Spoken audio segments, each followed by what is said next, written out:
انما ما فيش بطولات افريقيا ما يبقاش فيها مرشح رقم واحد بدون مصر. مع احترامي للجميع، مصر في كل بطوله لازم تبقى المرشح رقم واحد. عندنا كابتن المنتخب من افضل 10 لاعبين على مستوى العالم، عندنا مدير فني على اعلى مستوى، عندنا مجموعه مميزه.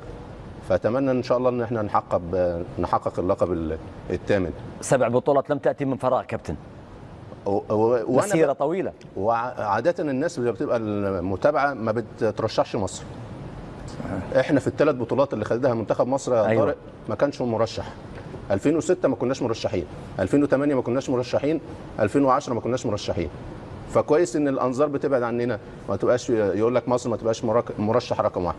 فاتمنى ان شاء الله الاولاد يكونوا عند حسن الظن، وان شاء الله ونقدم بطوله كويسه وناخد اللقب الثامن ان شاء الله. واتمنى للجميع التوفيق ان شاء الله لعرب اسيا وعرب افريقيا في البطولتين. الكلام ده ايش معنى يعني في افريقيا رشحت لي مصر ومش عارف ايش؟ انا ساكت.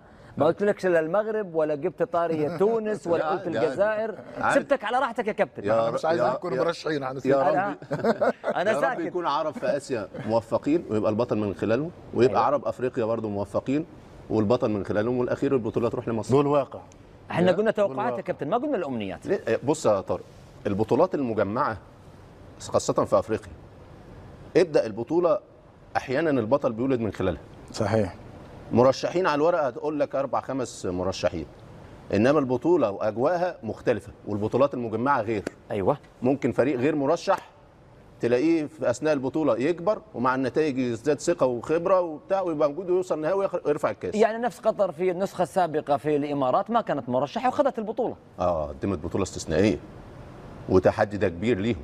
حامل اللقب في البطوله اللي بعدها بيبقى عليه مسؤوليه مضاعفه، لان كل الناس بقى كانت منتظراه. أيوة. هل هو قوي ولا البطوله اللي فاتت كان ظروفها ايه؟ مع النهارده مع تغيير المدرب قبل البطوله بوقت قصير، هل هيبقى له مردود ايجابي؟